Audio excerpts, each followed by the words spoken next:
Escape Pod. Episode 1006, When the Oracle Speaks, by Albert Chu. Part 2 of 2.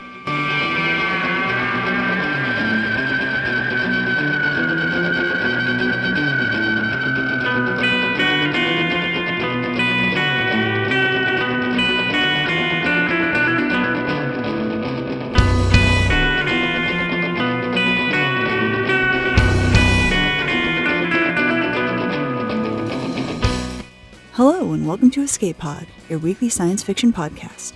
I'm Valerie Valdez, your host for this episode. Our story this week is part 2 of When the Oracle Speaks by Albert Chu. This story was originally published in Metaphorosis in July 2023.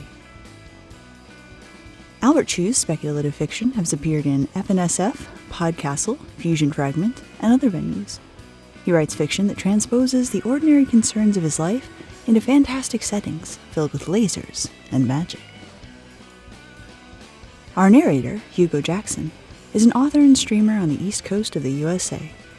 Born in the UK, they moved to the US to be with their partner and has since published the first 3 novels of a 5-book young adult fantasy series, the Resonance Tetralogy, through Inspired Quill. They also stream semi-regularly on Twitch, username Pangolin Fox, and run a yearly charity stream on World Pangolin Day to raise money for one of their favorite animals, the aforementioned pangolin. Now, get ready for prophecy to be fulfilled, like it or not, because it's story time.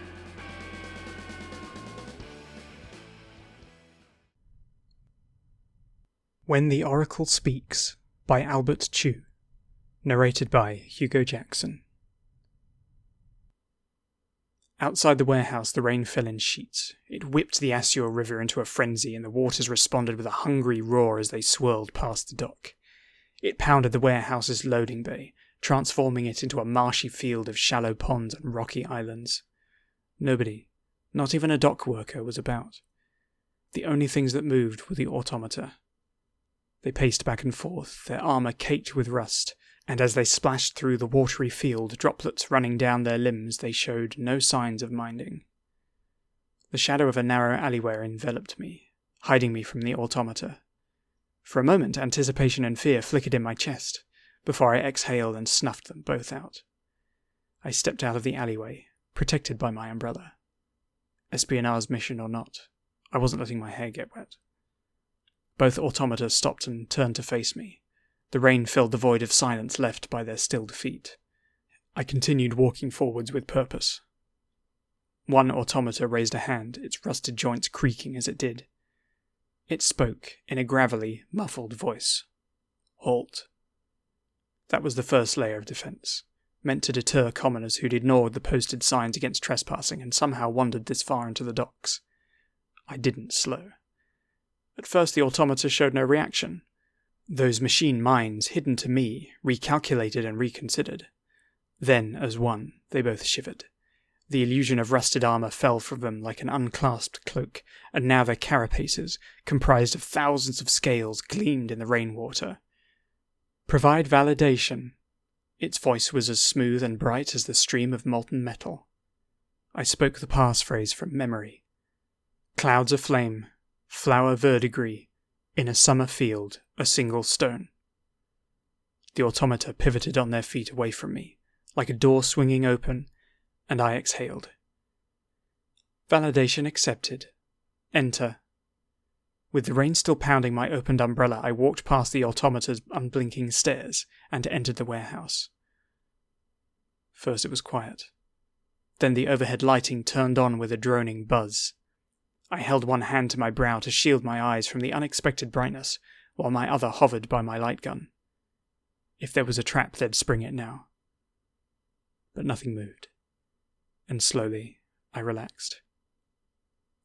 I saw what the warehouse concealed, and at first I didn't understand. It stood in the middle of the stark white floor, its matte black chassis drawing the eye like a dark stone in a field of sand. 6 conical thrust nozzles dangled from the underside. Now they all pointed straight down, but I knew from the holovids how, in combat, they could turn and dance to make the craft fly in impossible ways. On either side of the nose, weapons bays brimmed with missiles, hexagonal ports arrayed like the speckles of a cobra, its hood spread, staring back at me. A hover bomber. And as I circled around it, I saw, emblazoned on its side, the emblem of Samandir. Pallets of sealed crates lined the warehouse next to the hover bomber. I pried them open at random and examined their contents. Short-barreled rifles, the same ones brandished by the enemy in both propaganda holovids and classified combat footage. Clean-pressed mustard yellow uniforms, the signature mark of Samandiran shock troopers. All the props needed to stage an attack in the city and have everyone in Artan think Samandir responsible. Such an attack, ending the loss of Artani life, would surely cause all-out war to resume. But who could have planned something like this? If I discovered the general or prince responsible for this plot, I could ensure they were executed tomorrow morning. Then I felt the gaze of the hover bomber, laden with deadly missiles, pressed against the back of my head, and my thoughts came to a choking halt. I knew the answer.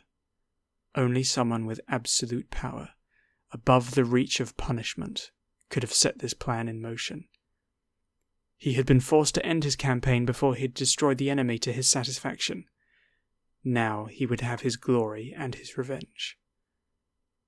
My father. I'd misunderstood him.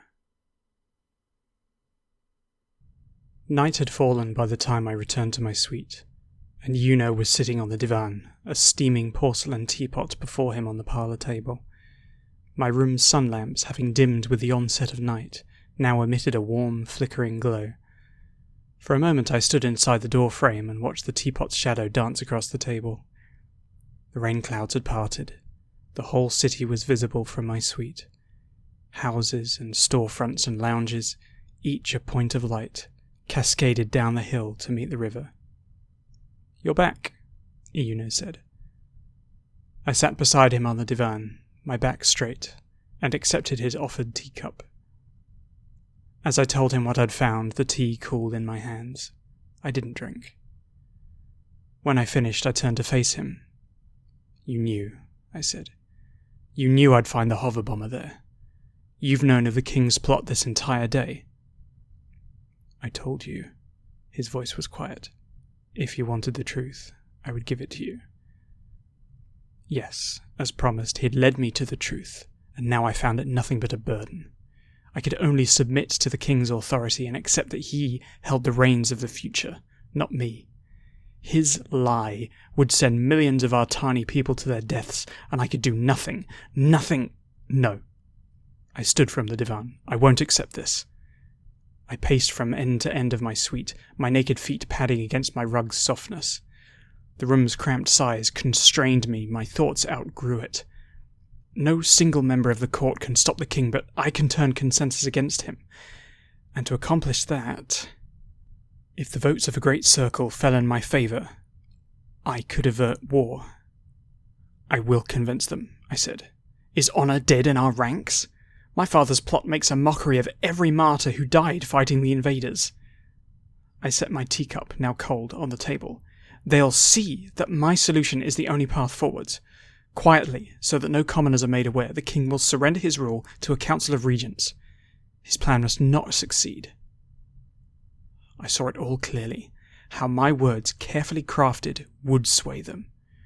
How I would gain power over that room, how I could fight and win. I opened my bay windows and braced my hands against the sill. The night air was cool on my face, and before me the city's lights unfurled. Something surged inside me. Even as he descended into his own lust for war, my father tried to command fate, and now I would do the same. I could accomplish something that men in the House of Hassan would speak of for decades to come. How one small prince, given a chance for greatness, had defied a king and prevented war. I turned around and smiled at Yuno. "You see, don't you?" As seconds passed in silence, my smile fell. "You're relying on the court to prevent war." Neither relish nor contempt marked his voice, only a quiet sadness. "But the last time they had a chance, they voted against peace. You did too. Heat prickled my face. It's different now, I said. My father wants to lie. It's base. It lacks nobility. We're talking about a war. He stared at me. Nobility has nothing to do with it. You need to look at the situation clearly, Arpa. I advanced from the window until I stood only a foot before him. And what do you mean by that? The sun is almost down. The Great Circle won't happen today. You have no special vision, and you can see no more clearly than me. While I'd raised my voice, his remained level. But I do. You're a Prince of Hassam, and you believe in your house's virtue. You can't see its darkness. You can't see that you won't stop them. My eyes widened. He truly was the same boy I had first met, a guest who had laughed in the face of a prince and somehow escaped punishment. Even as he dishonoured the name of Hassam, I found that the lesser offence. I won't stop them? I curled my lip. Now I understand. You want me to give up. You want me to be chained to the future as you are. I only want you to accept the truth, Arpa. The future holds war, and you can't change that. Stop saying that! When you speak your prophecies, do you enjoy reminding me of what I can't change? Surely it's amused you all these years, watching me fight for the smallest of chances to control my fate. Perhaps, instead of continuing to struggle in uncertainty, I really should live as you do, under Destiny's unerring command, just like a fucking slave. Then there was silence, except for a faint ringing as that scream, my scream, echoed off the walls. Cold air rushed in from my bay windows, raising goosebumps on my arms. My full cup of tea still sat on the parlour room table. There was the bookcase where, on the top shelf, we stored our favourite collections of classical poetry, exchanged as gifts when we were boys. There was the mirror where I had tried to tame his curls with the palace's finest hair products, before giving up and suggesting he shave himself bald instead. There was the divan where we'd sat, side by side, and eaten dates. You know, I said. You have no idea. He was crying. You've never seen. I stood there as anger washed out of me and shame rolled in. I could not remember seeing him shaken before, and now he stood before me, drowning. On Eshtan, I didn't always wake up with the day's knowledge. On the days when I did, I was useful. I told the village of a dust storm's approach, and we took shelter. I told the Samandirans that their military police would soon come for inspection, and they hid their Artani wives and children so the police didn't whip anyone or take any children away. Whenever I saw a disaster approach, I saw myself helping people, saving people. His tears guttered out. He turned his head to look out the bay window as if his gaze crossed the distance between moons to look on his old home. But I always liked the days when I didn't see the future better. On those days, whatever I did it because I wanted to, not because I had seen myself do it. I was in control. He looked up at me from the floor. I couldn't move.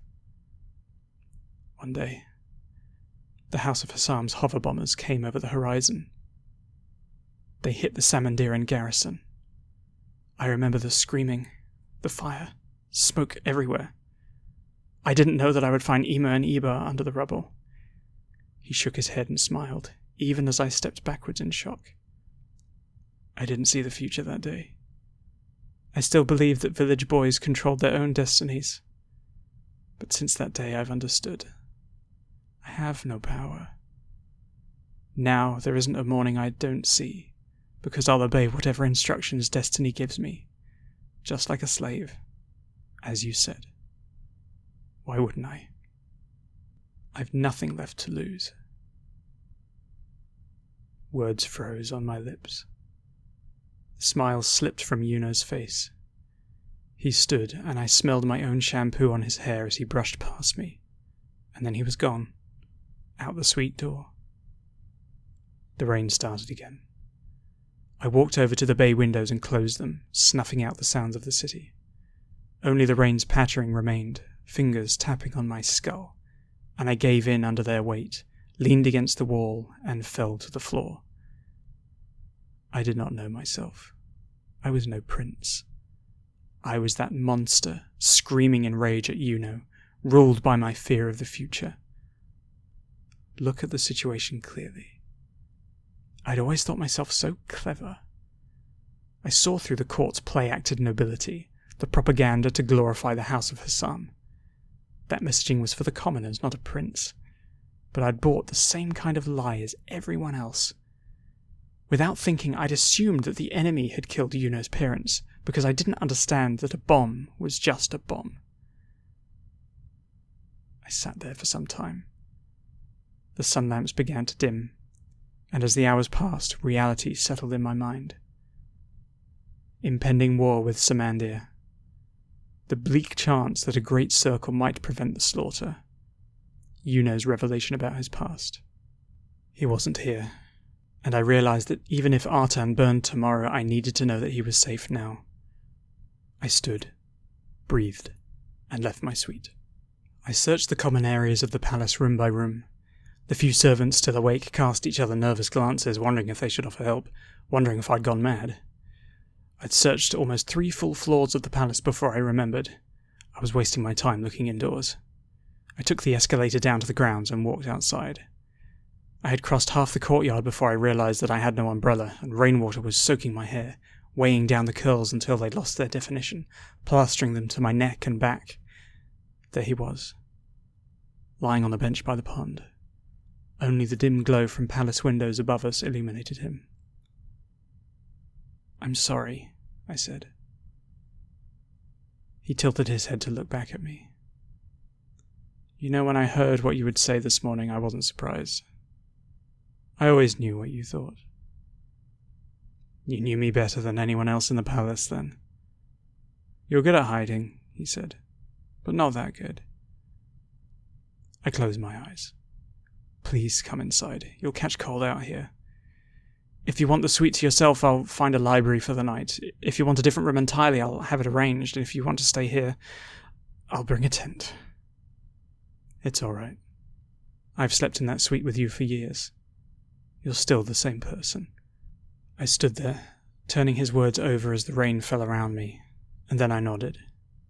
He took my offered hand to hoist himself off the bench, and together we made it back to my suite. We towelled ourselves off in silence and stumbled into bed. I was about to close my eyes when I realized what I'd forgotten to do. The passphrase I whispered to Yuno. "Clouds aflame, flower verdigris, in a summer field a single stone." Then sleep took us. I watched Yuno's face as he woke. I thought to capture the moment when the future's knowledge entered him, but he moved from sleep to wakefulness as easily as crossing a threshold, and his face betrayed neither surprise, nor dismay, nor understanding. His eyes merely slid open, and he turned to look at me. "Appa," he said. It was still me. We dressed and ate breakfast together. I asked him about his childhood on Eshtan, and for the first time he really talked. About the stories the soldiers told of life in Samandir before they were conscripted. About the nights when he looked up and saw Artan, a blue disk crawling across the sky. About his parents. His Ima returning from the day's work, the smell of machine oil wafting off of her. His Iba greeting her at the door with a kiss. After we finished eating, I poured us 2 cups of tea. We nursed them on the divan. "I have been an awful host to you," I said. His eyes were closed. His nostrils dilated as he inhaled his tea's fragrance. "Yes, you have been. Though I have no right, I must ask you for something." His breath whistled across his teacup's lip. "Go on." "I will convene a great circle today. I will reveal what I know of the king's plan and do what is in my power to stop it." My hands shook. Here in the morning quiet, the world was still and ready to shatter at the lightest touch, a sheet of glass spiderwebbed with cracks. Tension pulsed in my temples, and sweat beaded my forehead. I didn't want to step forwards into the future. I couldn't look down. The treasures and trophies of a prince's life surrounded me, my richly coloured rug, the jewelled jacket hanging by my door, vials upon vials of hair cream and conditioner and gel. I exhaled and released it all. In my mind, the rain washed it down the hill to the river, and the waters took it. "Please," I said, "come with me when I go. Watch what happens, so that you can tell me now, because you already see it, what happens in the circle. And if I see that you fail, then you should tell me. I will still try. I must." "You tell me," Yuno said, and I shivered at his words, "why you want it this way." I leaned back into my divan and inhaled the scent, soaking its fibers, of home.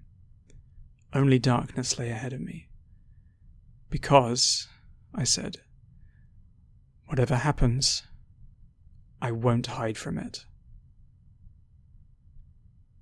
Yuno says that we walk into the throne room together. He says, "The throne room is held like a jewel in a scepter, in the palace's highest spire." As he walks inside, Yuno passes his eyes over the glass floors and walls shining with reflected light. He can't believe it. We're so high up that we can watch the rain clouds roll over Artem's surface. The princes, ministers, and generals watch us. The princes, my half-brothers, whisper among themselves. Yuno sees me in them.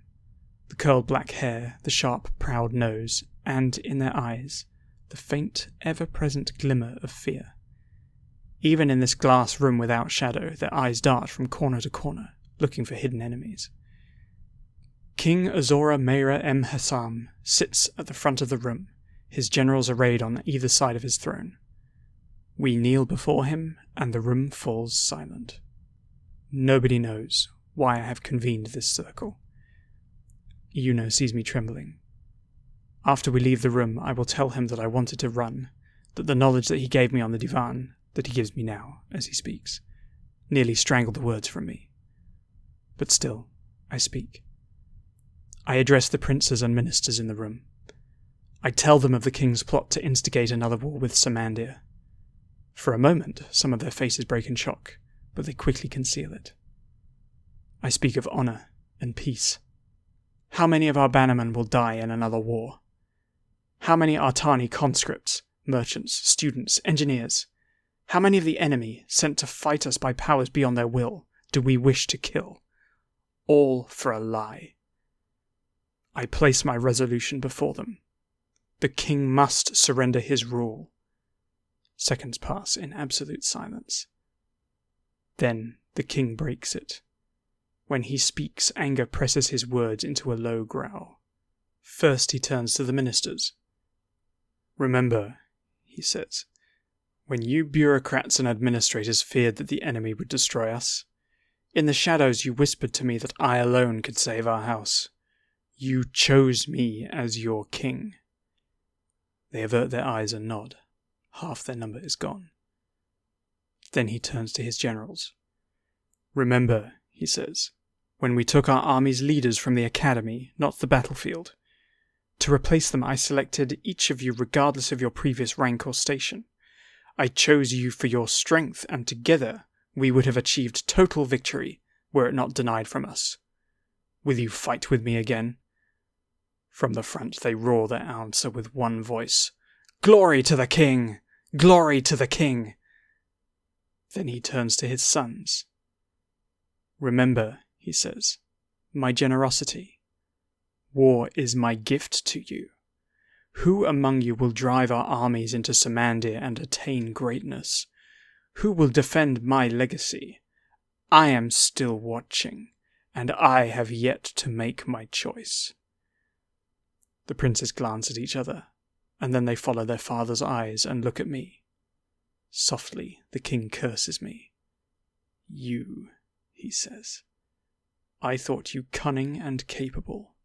To act, to war, to command, this is your province as a prince. What has rotted your mind?" I do not answer him. Yuno understands. Nothing remains to be said. I call for votes. The outcome is obvious. The ministers think of themselves. If any of them vote with me but my motion fails, they're doomed. The generals want war, and they don't care how it comes about. And my brothers crave the power that my father dangles before them, a chance to rule fate instead of being ruled by it. A minister counts the votes. Unanimously, the great circle rejects my resolution. Yuno stands next to me, silent. He watches as the king's hand rises. I stood before my father in his throne room. Every word he'd spoken doubled in my ears. I heard as one the cold clarity of his voice as he spoke in the present, and the soft crackle of Yuno's voice as he relayed the king's word in the past. The uncontrollable tremor in my shoulders, the view of the clouds crawling beneath us. It was all as Yuno said it would be. I, too, watched as the king raised his hand. He extended his arm straight from his chest and curled his fingers into a fist as if he grasped an invisible scepter. I exhaled.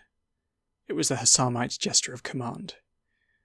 "You no longer have power here," he said, "and you are nothing to me. If any power remained to you, I would command you to die, but now you are beneath even that. So I command you instead to disappear. I will never hear you speak another word, and I will never see you again." Cracks in his mask of royal calm revealed the contempt roiling beneath. As a child, I'd seen him as a great man. I'd fantasized of sharing in his greatness. Now I turned my back on him and let those fantasies fall from me. As Yuno and I walked out of the room, I looked straight ahead, without returning anyone's stare. I had walked into the future knowing that I would not succeed. In that room I had seen the great power of the wheels of war. Was my destiny to place my hands on them over and over, failing each time to stop their turning? Then I would do it, if only for the hope of one victory. Our footsteps echoed in the narrow passageway as we descended the steps of the throne room's spire. My father had not ordered my execution, but he had killed whatever remained of Prince Meira Peshel M. Hassam in that room. A wild and roaring future now lay ahead of me. Perhaps it would carry me to distant lands and lives beyond my small imagination. Perhaps, in a week, it would dash me against the rocks. We returned to our suite together. I waited until nightfall when Yuno was asleep to leave. In the note I tucked under his arm, I was not sentimental. I had forfeited that privilege when I called him a slave. Instead, I only left instructions on how to find an off-moon safe house, beyond the reach of the House of Hassam and war, though I could make no guarantees. I had already packed my bags that morning. I slung them over my shoulder, opened the bay windows, and leaned out. In a few minutes I had rappelled down the palace wall and disappeared into the city. If I had burdened Yuno with emotion in my note, what would I have said? In my head I apologized to him for my endless offences, the arrogance, the fear, the anger that, frozen in the past, I could not erase. I wished him well as he walked into tomorrow, knowing that the future could not be commanded and hoping, as much as I could, all the same. The herbal smell of tea bloomed in my nose. A fresh date's thick paste coated my tongue. It tore my heart, and I smiled. I thanked Yuno. It was fitting to remember him by this pain. I'd made arrangements to leave the city by river ferry. The boat's silhouette, a black shadow punctured by light shining through the portholes, bobbed on the waves. The creaking of the wooden pier overlapped with the rush of water beneath me. One of my men waited for me by the entrance ramp to the boat. He walked up. "Sir," he said, his voice low, "there's a problem." I tensed. Not even out of the city and already beset by obstacles. What is it? It's him. By the dim starlight, I saw that he seemed more confused than frightened. "I don't know how he found the boat. Perhaps it's better if you speak to him directly." And there he was, walking down the boat's ramp. "Finding shortcuts down the hill has been useful," Yuno said. He yawned.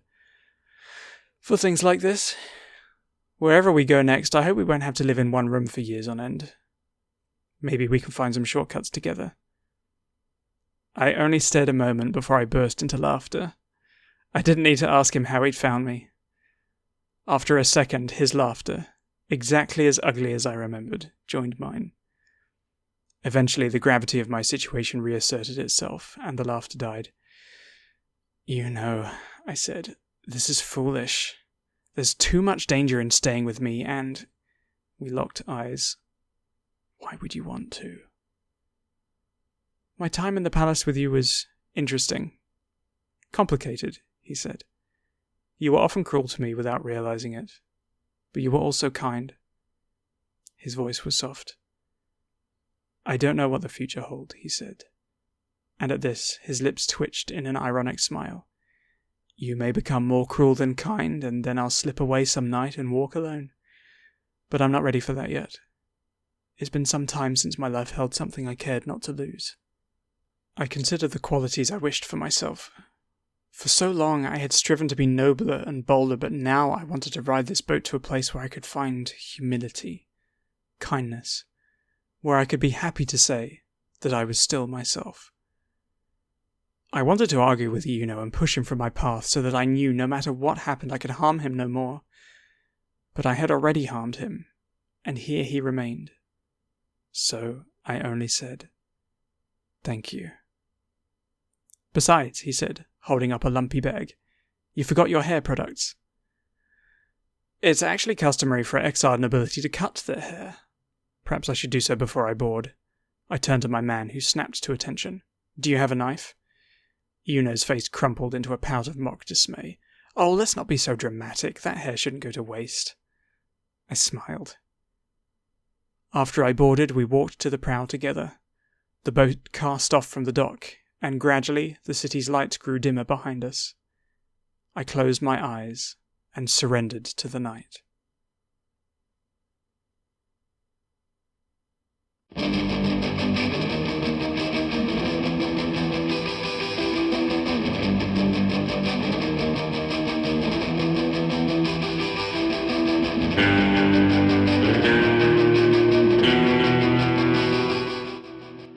Once again, that was part 2 of When the Oracle Speaks by Albert Chu. The author had this to say about his story. When I wrote When the Oracle Speaks in fall 2022, I was inspired by 2 things.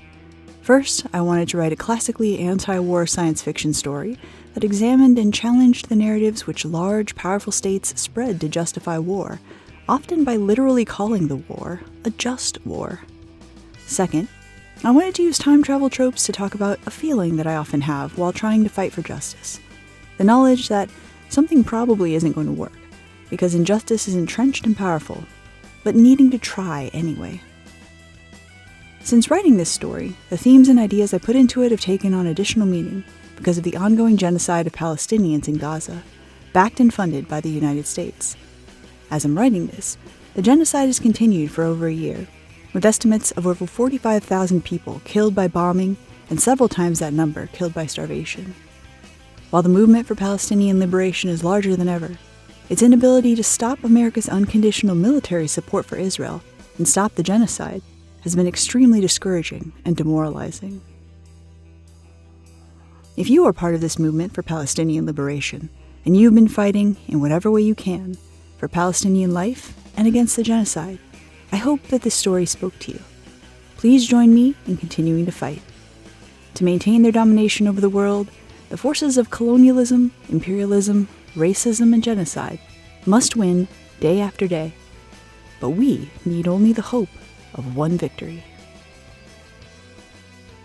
When we consider the contest between destiny and free will, the mutual exclusivity that arguably exists between the concepts, we often conflate free will with self-determination. But are humans essentially the accumulation of a lifetime of choices, laid down like sedimentary layers until we've compacted into predictable personalities? Can anyone escape the fate they're locked into by the force of their own history? Does this include class, race, gender, sexuality, even geography? And without agency, without the power to make choices that actually change one's life for better or worse, what kind of free will truly exists? It's tempting to consider these notions and default to nihilism, to become the prophet who sees the immutable and despairs at being powerless to prevent it. But there is still value in being true to who we are, refusing to be silenced, fighting back in whatever way we can, even when it's a losing battle. The immediate future may be fixed, predictable, and deeply disheartening. But beyond that narrow window, we can still hope for something better. Not tomorrow, maybe, or the next day, but soon, eventually, someday.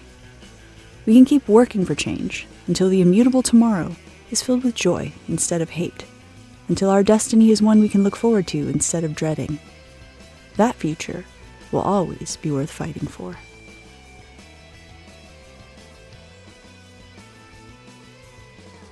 Escape Pod is part of the Escape Artists Foundation, a 501c3 nonprofit, and this episode is distributed under the Creative Commons Attribution Non-Commercial No Derivatives 4.0 International License. Don't change it, don't sell it. Please do share it. If you'd like to support Escape Pod, please rate or review us on Spotify, Apple Podcasts, or your favorite app. We are 100% audience supported, and we count on your donations to keep the lights on and the servers humming. You can now donate via 4 different platforms. On Patreon and Ko-fi, search for Escape Artists. On Twitch and YouTube, we're at EA Podcasts. You can also use PayPal through our website, escapepod.org. Patreon subscribers have access to exclusive merchandise and can be automatically added to our Discord, where they can chat with other fans as well as our staff members. Our opening and closing music is by Daikaiju at daikaiju.org. And our closing quotation this week is from Sophocles, who said, "If you try to cure evil with evil, you will add more pain to your fate." Thanks for joining us, and may your escape pod be fully stocked with stories.